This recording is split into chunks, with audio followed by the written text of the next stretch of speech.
e caminhamos a pé, como cidadãos comuns. A cidade estava tomada pelas forças do partido nazista em ambas as esferas. Não éramos percebidos. Congressos de propaganda eram desenvolvidos nessa cidade objetivando a ascensão do partido e a exaltação da figura do Führer. Diversas equipes, que já nos aguardavam, juntaram-se ao grupo e chegamos a uma igreja localizada no plano físico de Nuremberg. Em verdade, o templo tornou-se circunstancialmente um posto de assistência das regiões subcrostais entrelaçadas com aquele país. Para minha surpresa, Cornelius saiu de uma porta no posto. Estava com as vestes empapadas por substâncias de péssimo odor. Acabara de realizar uma cirurgia delicada em um soldado. Após os cumprimentos, Clarice assumiu a direção das tarefas. Oramos de mãos dadas e nos transportamos juntos para a subcrosta, por meio de uma desmaterialização seguida de uma condensação do quantum energético de nossos corpos espirituais. Adensamos nossos perispíritos para nos adaptar ao regime de vida das regiões dentro do magma terreno. Automaticamente nossas fisionomias se alteraram. Todos mais magros e mais velhos, irreconhecíveis. A própria vestimenta que usávamos obedeceu aos mesmos princípios. Ficaram desgastadas. Cornelius distribuiu para cada um de nós uma flâmula da suástica que media 10 centímetros quadrados. Sugeriu que a dobrássemos e a guardássemos no bolso como uma identidade para aquele local, caso tivéssemos alguma ocorrência inesperada. O ambiente era escuro, solitário, úmido. Andamos uns 100 metros. A temperatura subia vertiginosamente. Gritos eram ouvidos à distância e uma luz adiante indicava uma clareira. Parecia que algo muito amplo, qual fosse a iluminação de uma cidade vista ao longe, existia logo adiante. Pedras pontiagudas de 1,5 metro compunham um muro natural com estreitas passagens entre uma e outra. Paramos atrás de uma delas e vimos os vigias do lugar com armas e fardas idênticas às usadas pelos exércitos alemães. Alguns jogavam cartas, outros mantinham a segurança. Estávamos ao lado de um lago de enxofre, região de águas paradas, algumas geladas, outras escaldantes, como aquela em questão, nas quais viviam muitas almas em regime de remorso e doença. O lago espalhava um cheiro forte que recordava alguns ácidos da farmacopeia humana. Odor tolerável, mas acentuadamente hipnotizante. Fiquei com muita sede e com uma leve vertigem. Um de nossos componentes carregava uma pequena bilha com medicação sedativa. Aqueles que sentiam mais intensamente os efeitos do ambiente tomavam um gole. Senti-me bem melhor e mais ambientada. Cornelius pediu-nos silêncio absoluto. Fechou os olhos e se transformou quase por completo. Sua face, agora clara, recordava os povos nórdicos, germânicos. Balançou a cabeça e saímos todos juntos em direção ao lago. Alto lá, manifestou com energia o vigia logo que nos viu. Somos amigos, asseverou Cornelius. Qual o nome? Johann. Falou nosso orientador em alemão fluente. Partido? Sou socialista cristão. Venera-o, o Führer está em meu coração. Sem nosso apoio, que será do futuro? Mostre a insígnia. Se é tão importante para você, ei-la. Fique de presente. Cornelius tirou a bandeirola do bolso, entregando-a ao vigia, que manifestou agrado. Quer alguém do lago? Sim. Estou acompanhado desses brasileiros que se interessam em levar alguém para outro lugar. Eu conheço esse velho de barbas. Sou Bezerra de Menezes. Mudou só o nome. Nada para meu filho. Nada para. Digam logo o que querem e se retirem. Hoje é dia agitado com a presença da elite. Mal terminou de falar, e um grupo integralmente paramentado passou por nós em marcha. Usavam os uniformes da SS, Força Especial de Combate de Hitler. Nem sequer olharam para o lago. Marchavam com a mente dirigida ao campus Zeppelin, local de pompa naquele dia de congresso em Nuremberg. Os soldados ficaram vidrados com a cena, e fizeram pose de reverência. Fiquei tensa com a energia emanada. Dr. Bezerra olhou-me com carinho e sua irradiação revitalizou-me. Não disse. Logo virá outro batalhão. Trabalharei rápido, soldado, exclamou Cornelius. Logo em seguida, Cornelius e mais 6 técnicos pularam. Literalmente mergulharam como em uma piscina e desapareceram. Ficamos Dr. Bezerra, Clarice, mais alguns aprendizes e eu. Foi então que presenciei uma cena horripilante. Mãos cobertas com aquele líquido gordurento começaram a surgir de dentro do poço em direção ao local onde pularam nossos trabalhadores. Sons agudos que recordavam lobos uivando me faziam arrepiar da cabeça aos pés. O lago ficou agitado. Em minha mente passava a ideia de que nossa equipe estaria sendo sufocada. Foi então que comecei a ver as primeiras cabeças surgindo de dentro para perto do solo. Ficavam deitados com meio corpo para fora do líquido no solo, bem perto de nós. Olhei nos olhos de Dr. Bezerra, que se mantinha sereno, correndo a visão por todo o ambiente como se fora um radar. De sua mente partia um fio tênue em direção ao alto. Aproximei-me um pouco mais do lago. O soldado fez um gesto de que iria me impedir e olhou para Dr. Bezerra, que balançou a cabeça com uma autorização. Passei já trêmula e lívida com tudo o que via. Senti uma perda energética intensa.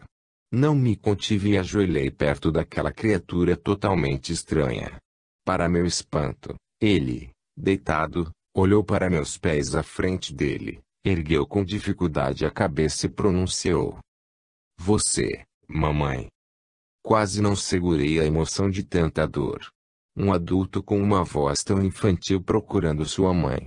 Em uma fração de segundo procurei algo para dizer, mas não consegui. Meus olhos soltaram lágrimas que me queimavam a face de dor. E novamente ele repetiu: "Você, mamãe." Tomada por forças que vinham do coração generoso de Dr. Bezerra, não segurei mais meus sentimentos. Ajoelhei-me e disse: "Sim, sou mamãe." "Mamãe, ajuda eu." "Arrepende."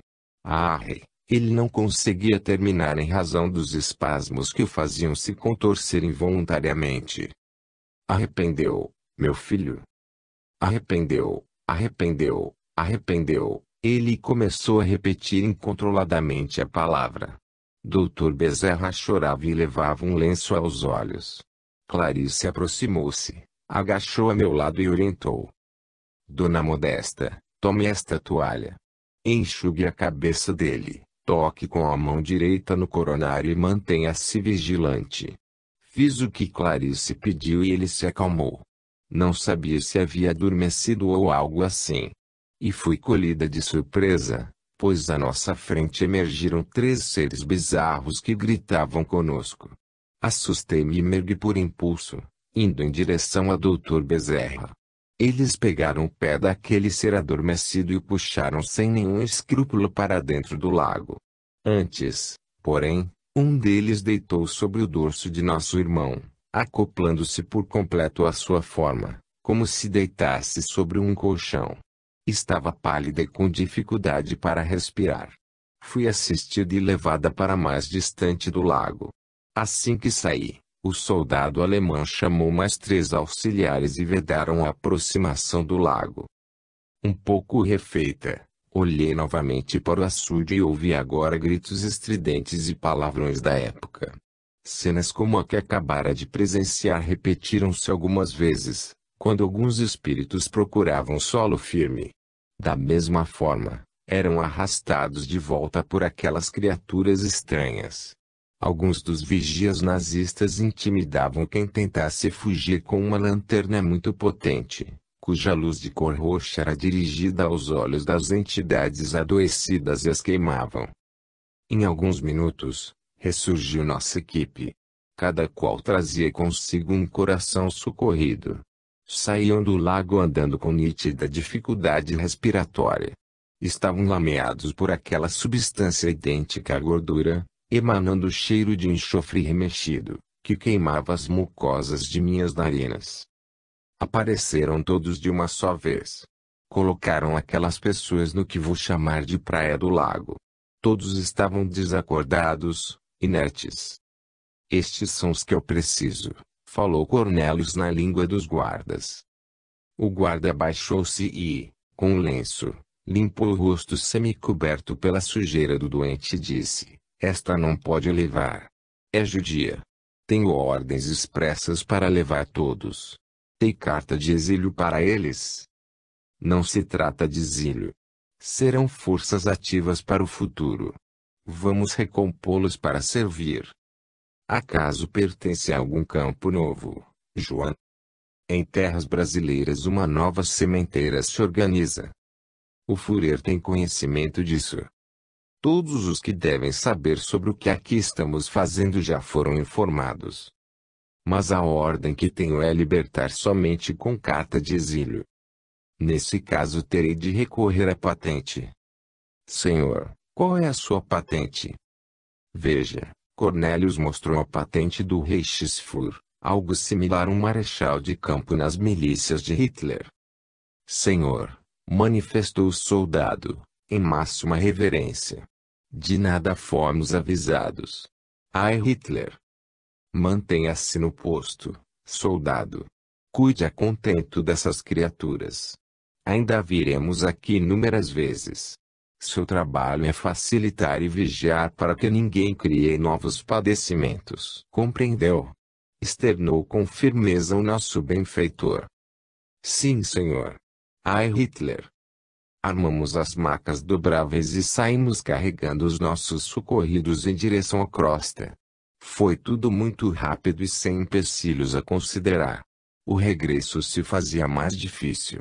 A psicosfera do ambiente ficava mais difícil de suportar a cada minuto. Espantei-me quando passamos por um local muito frio. Formas similares a rostos humanos observavam-nos escondidas atrás das rochas. Alguns estendiam a mão, como se dessem adeus, outros como se pedissem ajuda. Choros sofridos eram ouvidos durante todo o trajeto. Meu nível de percepção no regresso estava muito mais acentuado. A certa altura da caminhada, fomos obrigados a parar. 3 criaturas desfiguradas subiram em uma das rochas e nos apontaram suas armas.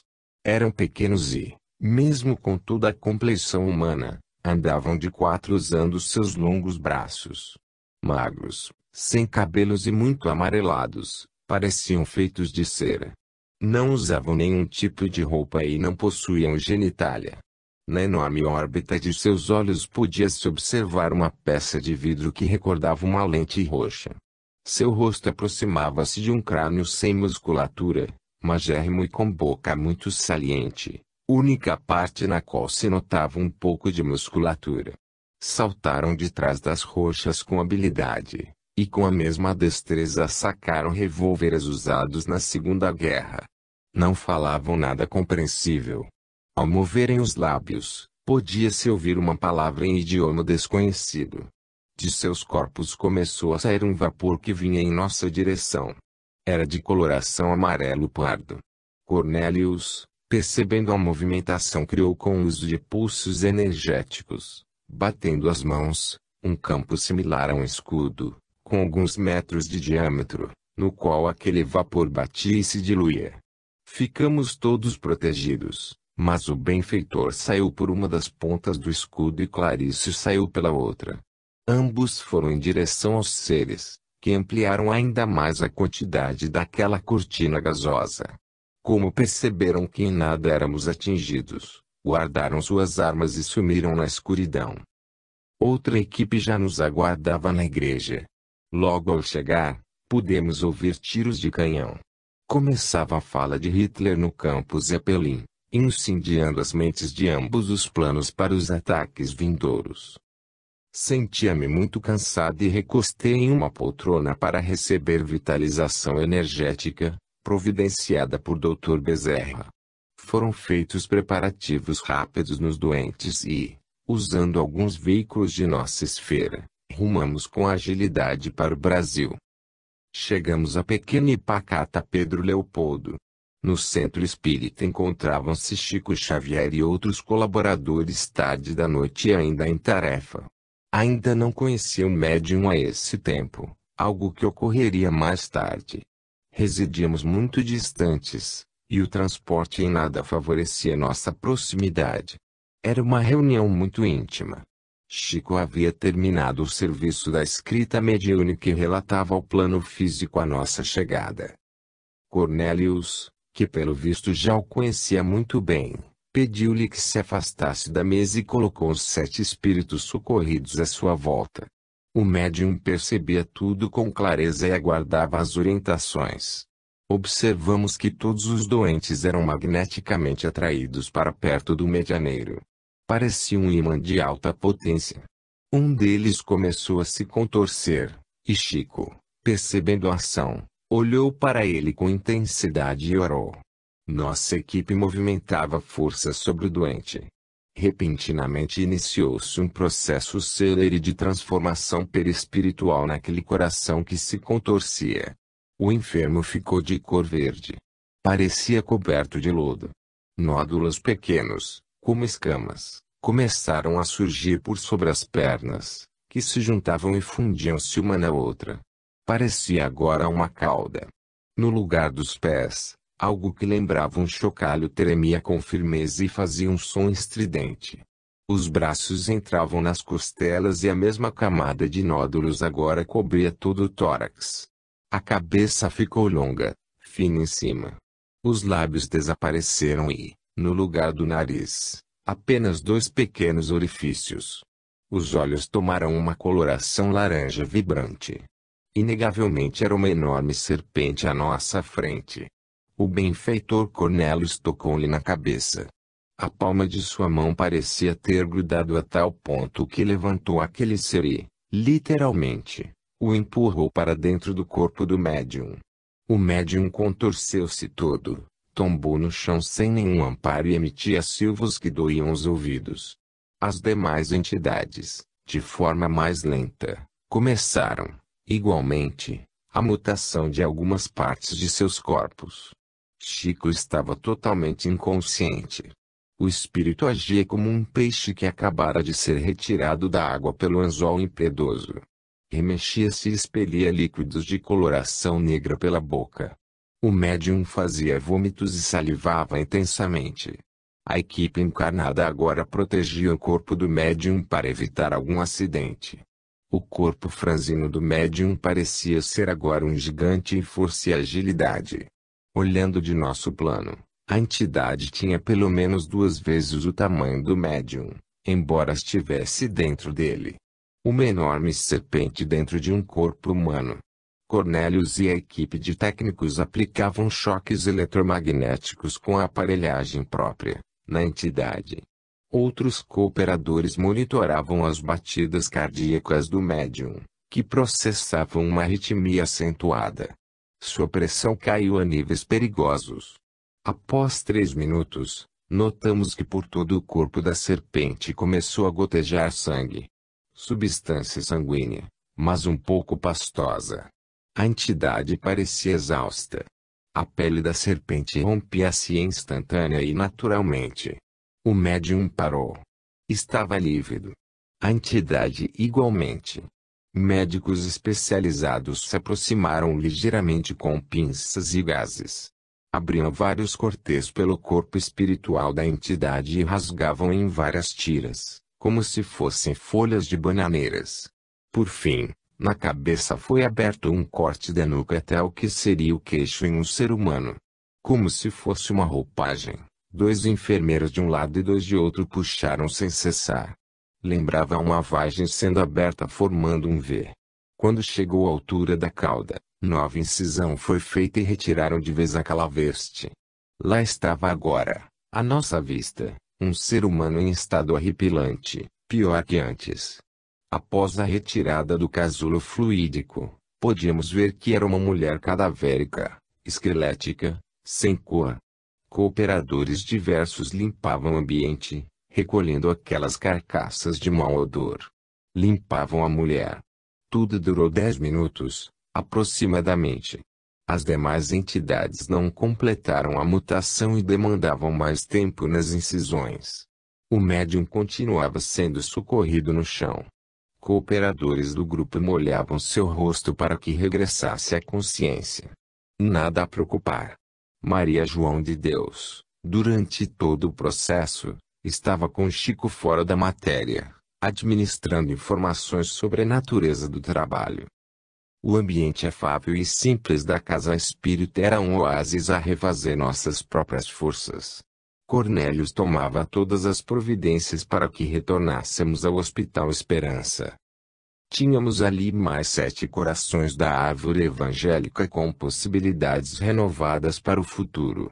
Corações sinceramente arrependidos, no entanto, sem uma gota de força para o recomeço. A tarefa visava erguê-los, resgatá-los dos lamaçais do sofrimento para que encontrassem as mínimas condições de retorno ao seu curso evolutivo, o destino em direção à perfeição. Até aquela época, as iniciativas mediúnicas desenvolvidas por Eurípedes Barçanufo, no iniciar do século XX, foram o alicerce da mediunidade curativa e da incorporação de benfeitores. Com Chico Xavier, passamos a contar com uma nova referência inspiradora para as atividades socorristas, cujo cerne foi arejar o psiquismo do planeta. Graças às suas corajosas e despojadas reuniões de amparo desobsessivo, passou a se multiplicar na seara os serviços de incorporação e assistência consoladora a almas em sofrimento e perturbação. Ele próprio, com poucos anos de exercício, fora chamado a novo gênero de passividade junto aos intercâmbios com nossa esfera, mas não podemos deixar de registrar que sua missão iluminada não se circunscreveu a lapidar a inteligência mediante as informações literárias. Sua mediunidade abençoada, nesse tempo, foi a fonte inspiradora para muitos médiuns que se lançaram, abnegadamente, ao trabalho do fenômeno mediúnico automático, permitindo as mais belas florações de espontaneidade e amparo aos que peregrinavam sem rumo na erraticidade. Após a tarefa socorrista, transferimos os doentes para o Hospital Esperança. Somente Clarice e eu regressamos juntamente com a equipe de servidores. Dr. Bezerra e Cornélios juntaram-se a um novo grupo em direção ao Belo Horizonte para outros mistérios. Todos os 7 foram acolhidos com a fraternidade exemplar dos tarefeiros na ala de entrada do hospital. Depois de devidamente alojados, ainda desacordados, aproximei-me daquela mulher socorrida. Olhei com piedade e emoção incontida. Aquela mulher estirada no leito fazia minha mente voar. Teria sido uma mãe bondosa abandonada. Teria sido uma mulher de fibra que esgotou suas resistências. Que história carregava aquele ser para chegar a tanta desdita? Perder temporariamente a forma humana, meu Deus! Que condição a nossa! Percebendo minha tristeza, Clarice abordou-me como se tivesse lido meus sentimentos. Nossa irmã é a prova evidente de que a lei do Criador se cumpre sempre em nós mesmos. Por mais que tenhamos sido alvo da ganância e do desrespeito, da violência e da traição, ainda nos resta o direito de perdoar e prosseguir em nosso caminho.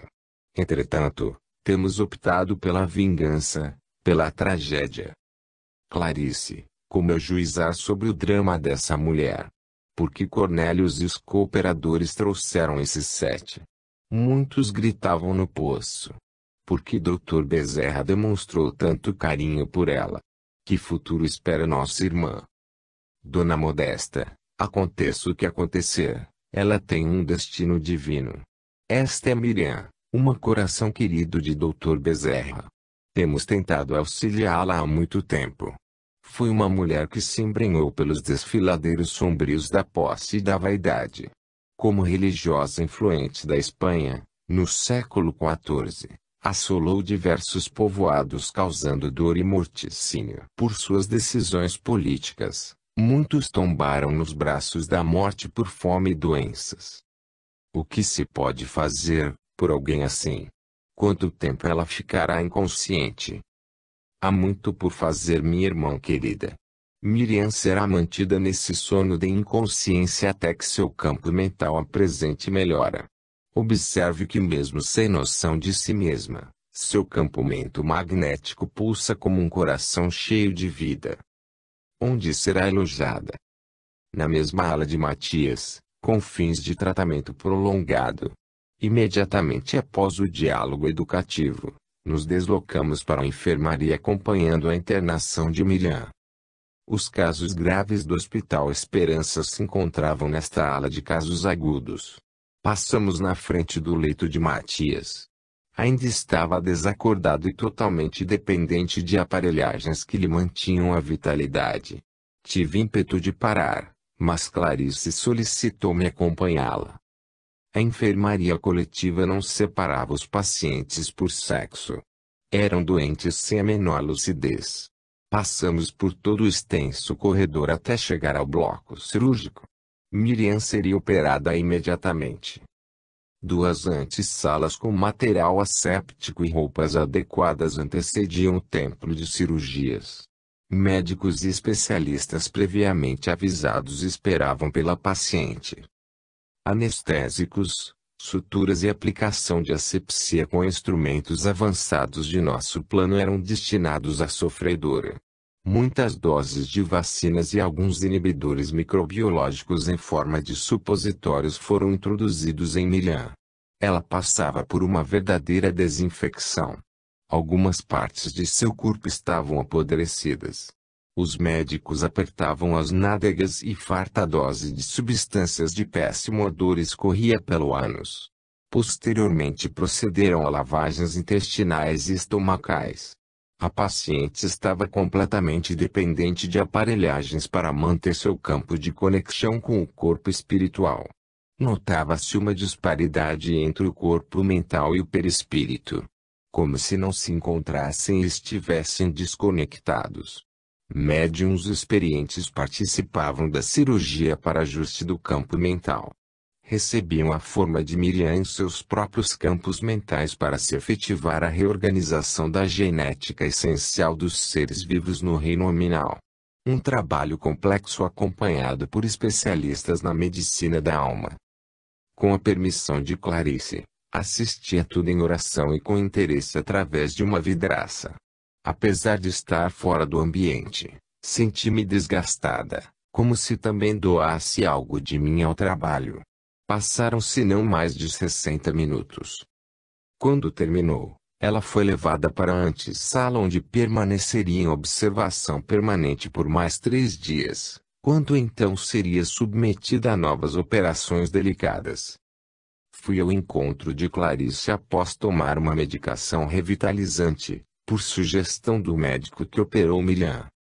Clarice estava no posto ao lado consultando a ficha de Matias. E eu indaguei: Clarice, como está Matias? Com melhoras lentas. O tempo que pode durar essa inconsciência ninguém pode prever. Meses ou anos, talvez. A incorporação na sessão mediúnica não seria suficiente para trazê-lo de volta. Algumas vezes sim, outras não. Nesse caso, conforta-nos saber que as células do corpo espiritual estão reagindo favoravelmente e retomando suas funções. Começa novamente a absorver o fluido vital da natureza ambiente com independência. Seu perispírito está em plena atividade de resgate do equilíbrio por meio da osmose natural nos intricados processos da vida mental. Que boa notícia! Tenho um sentimento maternal por Matias. É bem verdade. A senhora já foi sua mãe, sinto-me nessa condição. Não se recorda? Não, venha comigo, Dona Modesta. Este é seu instante de revelação. Clarice levou-me até o leito de Matias. Olhe para Matias e diga-me o que sente. Sinto piedade, dor, desalento. Chegue mais perto do rosto dele e olhe fixamente no centro frontal. Sinto um calor. Uma força me atrai, como se quisesse encostar minha testa na dele. Faça isso, Dona Modesta, enquanto vou orar. Não consegui conter o ímpeto. Ao tocar no corpo de Matias, Fui sugada para dentro de um túnel que tinha cores diversas. Saltei como em um mergulho e podia ver uma tela branca no fim daquele lugar. Nela estampavam-se cenas de um tempo. Uma mulher imponente vestida como rainha. Olhos esbugalhados, uma testa larga e cabelos negros bem penteados. Roupas suntuosas e um palácio encantador. Tudo tinha vida e sentimento para mim. Repentinamente, senti-me no lugar daquela mulher. Já não vi o filme, eu vivia. Ao seu colo estava um jovem com aproximadamente 20 anos. Os dois conversavam, enquanto ela alfagava sua cabeleira recheada. Falavam de planos para o futuro. Passei tão intensamente a viver a cena, que tinha noções de tempo. Era uma tarde. Os dois tomavam um chá amargoso próprio daquela região. Era Paris, 5 da tarde do dia 18 de outubro de 1571. O jovem é Carlos IX, rei de França, no colo de sua mãe, a cruel rainha Catarina de Médicis, descendente dos Valois. Quando dei por mim, tinha detalhes da cena que me impressionaram.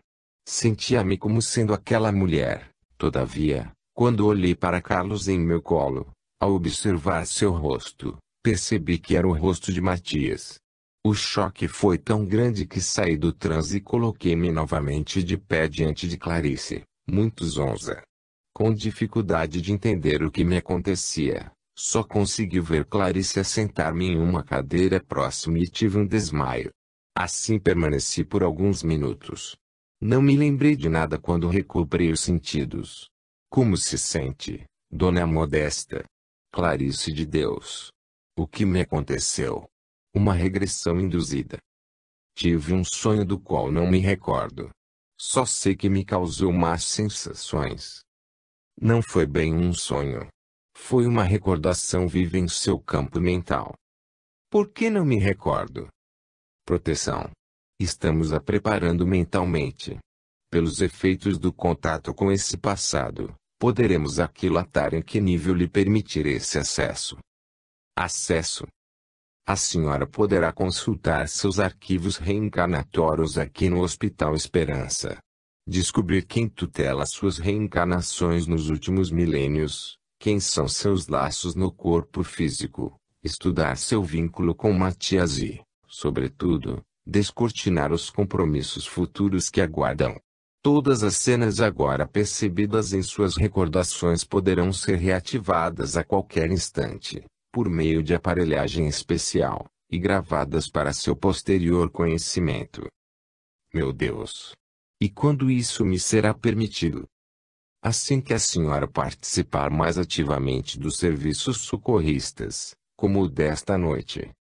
Estaremos passando por algum momento especial, Clarice. Algo ocorrerá na Terra. Porque esse chamado a mim dirigido? Dona Modesta, lamentavelmente os prognósticos são de dor e ruína para essa década de 40. Carecemos reunir todas as forças do bem em favor do amparo e do resgate. A humanidade se avizinha de um período crítico. A guerra, como instrumento lapidador da lei de destruição, haverá de cingrar os continentes com a lâmina impiedosa do ódio e do poder. Estamos conclamando, em todas as latitudes, os ceareiros do amor e da paz, para as realizações desta hora. Precisaremos intensamente das reuniões mediúnicas para o socorro ativo. Os médiuns dispostos, neste tempo de sangue e morticínio, nos serão muito úteis. A senhora presenciou os feridos e estropiados que aqui chegaram esta noite. A guerra já começou em nosso plano. O objetivo das falanges organizadas da maldade é tomar a Terra em definitivo, por meio do colapso geral do planeta. Dominar a economia e o Estado pela imposição de ideologias racistas e sectárias, como se tivessem nas mãos a missão de escolher, na condição de deuses que se supõem ser, quais os destinos do mundo. Haverá prantos e ranger de dentes. As falanges organizadas da maldade defendem uma cartada final, ou consolidam a vitória, ou se atolam nas furnas para sempre. O próprio planeta, em seu psiquismo, passa por mudanças sem precedentes. regiões habitadas pelas mais estranhas raças de hominídeos, que ainda não se humanizaram, locais criados pelo processo natural de adaptação de seres que optaram pelo sono da inconsciência, e mesmo as regiões urbanizadas pelos cultos engenheiros que prestam serviço às organizações da maldade estão submetidos aos princípios divinos de transformação e ascensão. O elemento plásmico usado para abastecer a economia de tais localidades está se esgotando devido aos fundamentos naturais da química e da física que reorganizam a matéria de conformidade com a natureza. Esses ambientes carregam por demais energias intoxicadas para se reciclar por mais tempo. O átomo que constitui a matéria condensada obedece ao pulso natural do átomo vital do fluido cósmico que a sustenta. O plasma é uma fonte geratriz de gases que sofrem alterações muito similares ao oxigênio na esfera terrena. Reservas vitais são desrespeitadas para que surjam as megalópolis que administram os vales da sombra. O ecossistema psíquico da Terra está tão ou mais abalado que a ecologia na vida física dos continentes. Algumas cidades nas regiões subcrostais tornaram-se ambientes inviáveis para a raça humana, obrigando muitos dirigentes da maldade a ter suas moradas mais próximas ao umbral.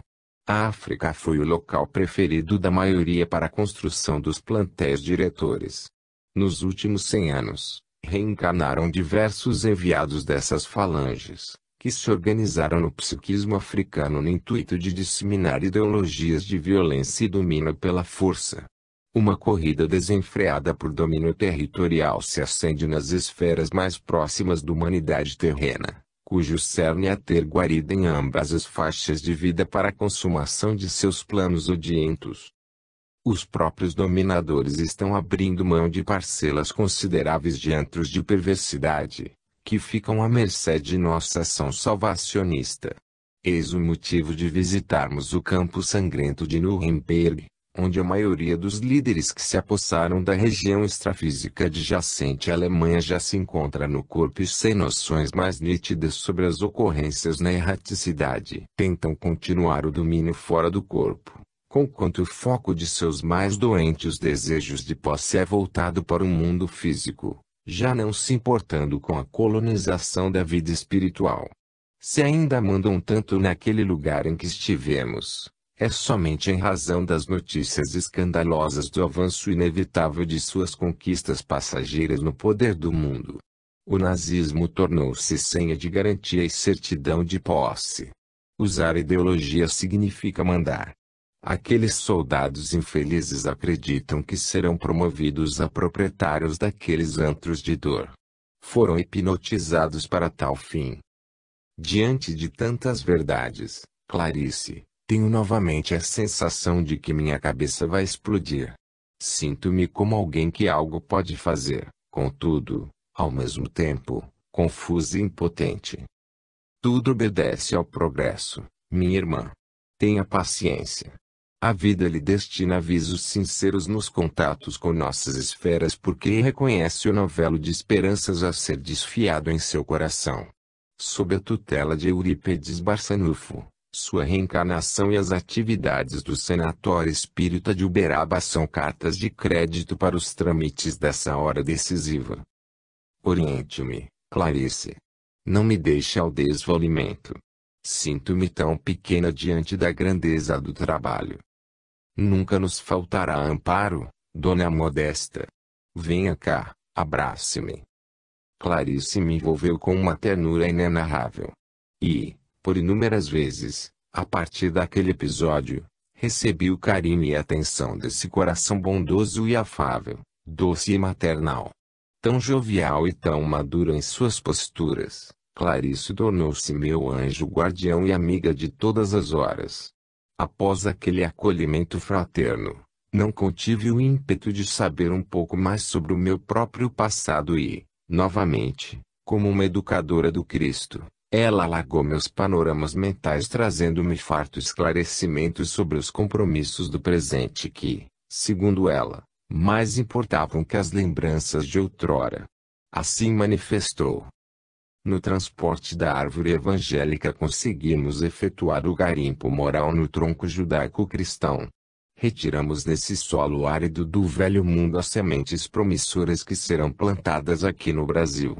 As consciências arrependidas e amantes do Cristo. Outro grupo, porém, avançará pelas vivências que serão golpes certeiros contra as profundas raízes da indiferença ao bem coletivo. São almas candidatas ao exílio. O Brasil é um ambiente regenerador para essas almas, e Minas Gerais, assim como cada estado, tem sua missão especial. Se no Brasil reencarnaram as almas mais comprometidas com a mensagem do Evangelho ao longo da história, neste solo bendito das alterosas retornaram os mentores intelectuais das principais tragédias em nome do Cristo nesses últimos 2000 anos. Os articuladores, cérebros pensantes da religião e da política interesseira, com marcante traço de arrogância em suas atitudes. Minas Gerais, em seus limites geográficos, não tem o formato anatômico de uma cabeça sem motivos bem definidos. É o centro irradiador, o espaço para o culto das ideias promissoras. Esse é o compromisso da abençoada terra de Tiradentes, o tutor espiritual do Estado. Para essa gleba de esperança retornaram os mais comprometidos idealistas que desviaram os destinos da mensagem cristã por meio de atitudes insanas e desapredadas. São almas profundamente arrependidas e esfaceladas afetivamente devido à natureza de suas vivências caprichosas e presunçosas. Uma classe de consciências tombadas pelo fracasso moral, cujas doenças básicas são a rebeldia e o orgulho com manifestações sutis e complexas, que demonstram quão enraizadas se encontram as velhas atitudes de apropriação da verdade. A expressão enfermiça da arrogância lhes consome os hábitos e pensamentos em vertigens de importância pessoal. Amam o nome de Jesus Cristo e o procuram com verdadeiro sentimento de melhora. Todavia, com raras exceções, atolam-se na crônica alucinação da disputa que carregam como um impulso quase incontrolável e imperceptível. Tal impulso responde pelos rompantes de egolatria, patrocinando a discórdia e o personalismo desenfreado. Na condição de médiuns, com severas obrigações coletivas ou anônimas, trabalham para renovar os cenários da filosofia cristã, destinando a forma de pensar rumo à essência da verdade e do amor pelo qual, também eles, anseiam aflitivamente. Sobretudo, recebem o empréstimo da mediunidade para desenvolver a sensibilidade que inibiram deliberadamente, a fim de não sentirem os tormentos do remorso. A mediunidade e a sensibilidade é empréstimo que servirá de recurso educativo, moldando-lhes o caráter e o sentimento. Sem esse avanço nos roteiros da elevação afetiva poderão tombar novamente na secura emocional e patrocinar o sectarismo e a intolerância envernizados, que são os alicerces da elitização perigosa rumo aos desvios na proposta do espiritismo cristão. A grande luta educativa de todos nós, nos roteiros do Evangelho, é vencer essa tendência cristalizada em nossa mente. A arrogância é uma doença muito complexa em nosso psiquismo. Minas Gerais e seu povo carregam um compromisso espiritual severo. O psiquismo do Estado será alvo das mais caras atenções de nosso plano, considerando a natureza das missões que o mais alto planeja para o futuro. O solo árido é o que mais carece de cuidados para a sementeira. Onde mais existe atraso, Deus vê perspectiva. Onde mais se sedimenta a doença, o Pai interessa a medicação adequada.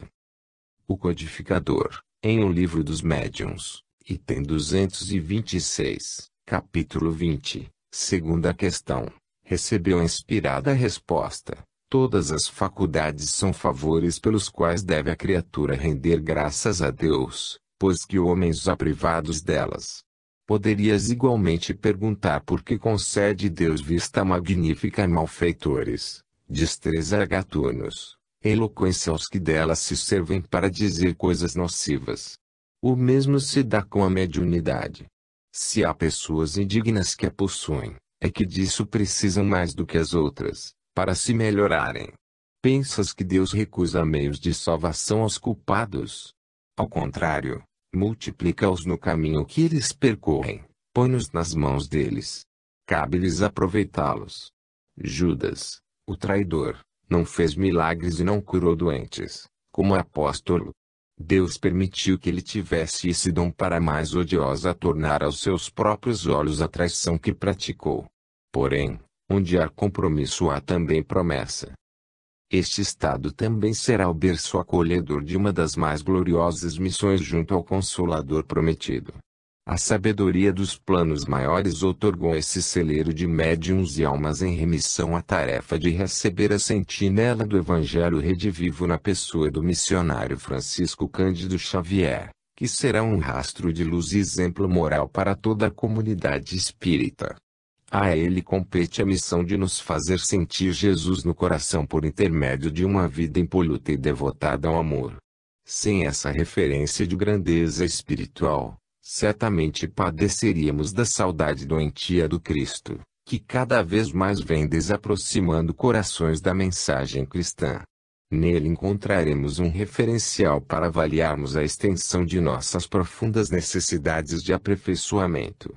O exemplo de atitudes de amor dessa alma será a seiva cristã para o movimento espírita ter motivação na qual possa mirar sua intimidade. Sua tarefa será do missionário consciente que adentra uma enfermaria com doentes gravíssimos para amenizar-lhes as tormentas da alma. Trará por suas mãos o óbolo bendito do esclarecimento e, por suas ações, o bálsamo do consolo acolhedor e incentivador de novas atitudes. A missão de Chico é consolidar a conduta de desprendimento, o esquecimento de si mesmo, uma missão social perante o grupo judaico-cristão. Chico Xavier é o missionário do amor enviado pelo mais alto para a garantia dos rumos superiores dos ensinos espíritas na Terra. Sem nenhum menosprezo a valorosos expoentes que se devotaram a seguir-lhe o exemplo e também a nós outros, que estamos dando os primeiros passos no desenvolvimento das potencialidades mediúnicas, somos, via de regra, almas em busca de reerguimento consciencial pelo exercício cristão da mediunidade. A ideia de missão em assuntos da mediunidade pode ser vista de dois prismas. Existem os que têm missões cujo cerne é a própria redenção. Além desses, raríssimas vezes, encontramos os que estão aptos a trabalhar pela redenção de multidões. Podemos ter, portanto, uma missão individual e outra coletiva, sendo que na maioria dos casos, em se tratando de movimento espírita, nossa missão como médiuns, antes de tudo, objetiva nossa melhoria psicológica por meio da harmonia no reino da consciência. Clarice, quanta novidade para minha ignorância! Quanta beleza em suas palavras! Deus é Pai, Dona Modesta. Deus é Pai de misericórdia. Estando reencarnada em Minas, especialmente em minha querida Uberaba, terra natal, também trago comigo tais severos compromissos de outros tempos. Estarei certa ou iludida sobre o que se passa em minha mente. Para isso a preparamos, minha irmã. Sem conhecer claramente a extensão de seu projeto reencarnatório, já se integrou ao mesmo por meio da obra social bendita no Ponto Bezerra de Menezes e nas tarefas de caridade cristã a órfãos, crianças e presidiários, culminando com o sanatório. Considerando seu devotamente sincero, Eurípedes Barçanufo julgou oportuno conceder-lhe noções lúcidas de seu passado. Nosso intuito é o de ampliar a obra do bem em favor dos que padecem na erraticidade sob os efeitos de decisões infelizes em pretérito não muito distante. Afinal de contas, Clarice, quem fui eu? O que fiz? Sinto que fui a artífice de uma tragédia, na qual envolvi o nome de Cristo. Quem sou eu, Clarice? Por que tive esse desmaio perto de Matias? Temos laços fortes, pelo que sinto. O futuro nos aguarda repleto de oportunidades, minha irmã. Trabalho não nos faltará. Esse segundo período de 70 anos no planejamento das verdades espíritas será um tempo de muitos desafios e definições. Os corações que agora regressam às fileiras do espiritismo cristão serão testados em seu desprendimento, em seu caráter e em suas intenções. Cansados do mal, não acreditamos em perversidade declarada na seara. Todavia, os reflexos inevitáveis do personalismo certamente criarão castas e prerrogativas pessoais. A sombra do interesse apaixonado ainda será, por muito tempo, um palco de atrações para almas infantis que carregam sonhos de grandeza. O irmão H., que ontem foi alvo das nossas mais sinceras iniciativas de amparo e orientação, nascido em berço mineiro igualmente, assumirá responsabilidades que, se não forem desincumbidas com muita visão de futuro e noção de bem coletivo, poderão constituir um curso perigoso em direção a muitas ilusões de poder transitório. Joio e trigo poderão se misturar, deixando as gerações futuras do espiritismo divididas entre linhas antagônicas que jamais deveriam se alojar nos costumes dos cristãos modernos. Esse cenário é propício para o cultivo da inimizade, da indiferença e até mesmo do ódio. Dessa forma, a comunidade espírita, esta abençoada enfermaria de recuperação, poderá ser contaminada causando infecções graves no organismo coletivo. Conscientes dessas possibilidades, trabalhamos incansavelmente para que esse segundo ciclo do Espiritismo sejam 70 anos de muita ação e construção sólida no bem. Com as mãos muito ocupadas, temos menos tempo para o conflito. Com pena de o homem esquecer um pouco o seu mundo interior, incentivaremos a caridade como núcleo das ações espíritas, até que tenhamos melhores condições para incursões de profundidade na alma. Tarefa essa que será o cerne do novo ciclo de 70 anos, após a virada do milênio, quando esse tronco de almas aflitas pela paz perceberá, em definitivo, o caminho das conquistas íntimas e se lançará ao processo da desilusão das imagens fantasiosas do ego, em direção à realidade e à educação de seus potenciais. Por agora bastam o serviço de solidariedade e o erguimento do amparo ao bem coletivo, que resgatará em tais almas aflitas o sentimento de amor do qual se encontram distantes há milênios. Depois, mais adiante, inaugurando o terceiro ciclo de 70 anos, lhes será reservado um novo desafio no terreno de suas próprias emoções.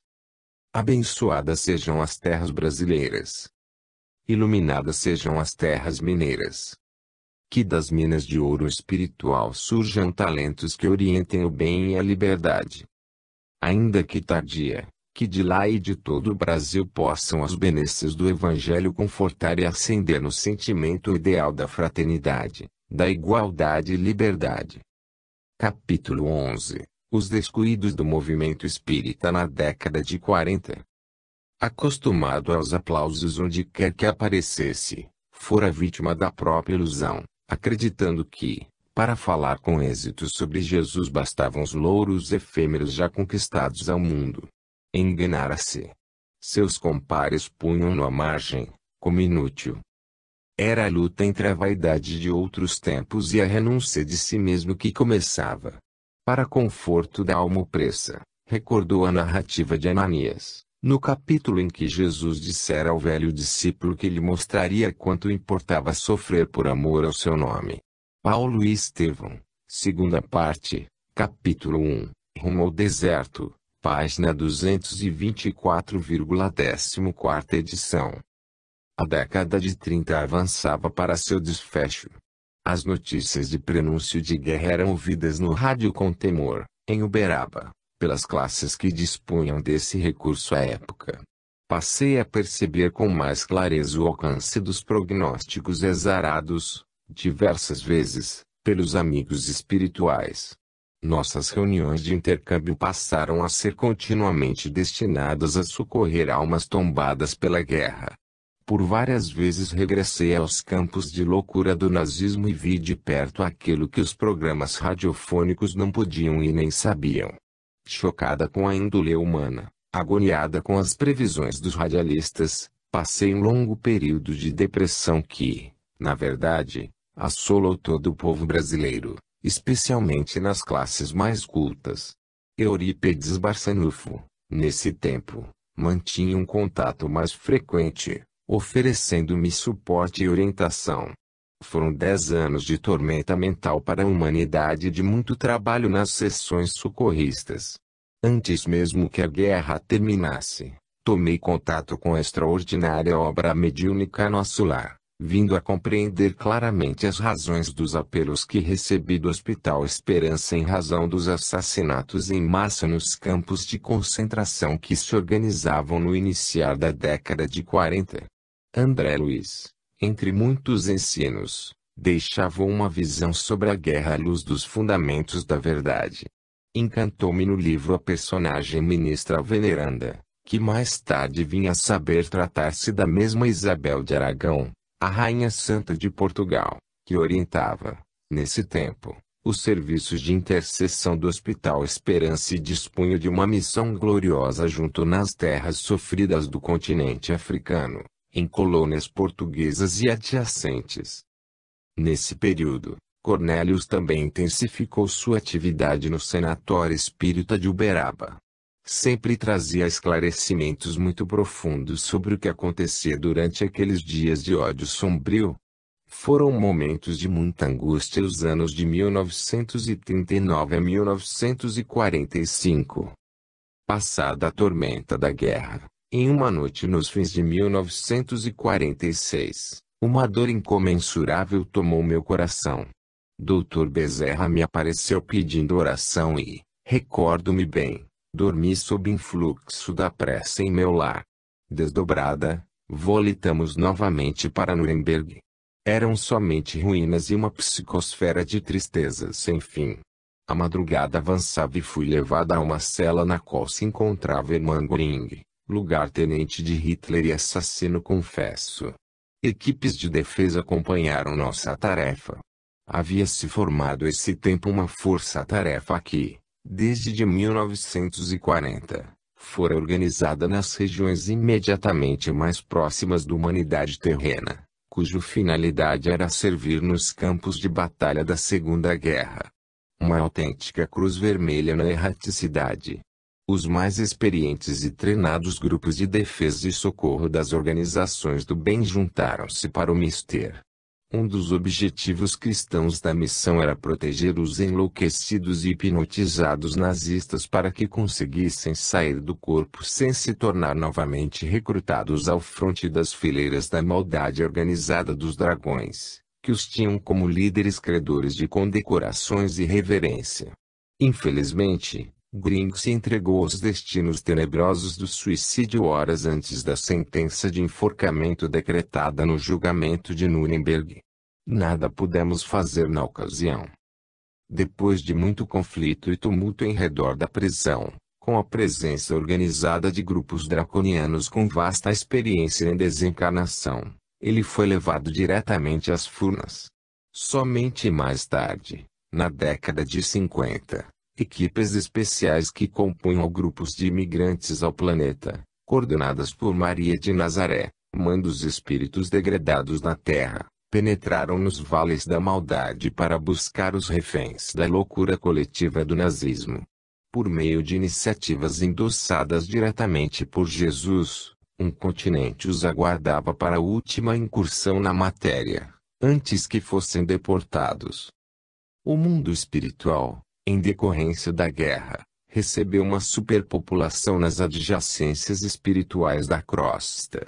Em menos de 10 anos, milhões de almas regressaram pela morte antecipada, gerando para muitas casas de amparo, em nosso plano, uma contingente excessivo, o que determinou um destino novo para multidões de líderes e corações comprometidos com a Segunda Guerra. Necessário seria que parte deles pudesse estar de volta ao planeta em reencarnação segredo apenas para se ocultar das perseguições odientas. A África foi a solução. O subdesenvolvimento e as condições de continente deserdado pelas sociedades humanas constituíam um esconderijo adequado às necessidades de proteção. Eu mesma, a princípio, não entendia a razão de tal decisão. A África era praticamente uma colônia do mundo europeu, completamente vandalizada pela civilização. A pobreza e as condições socioeconômicas eram de dar piedade. Entretanto, era a opção disponível e viável.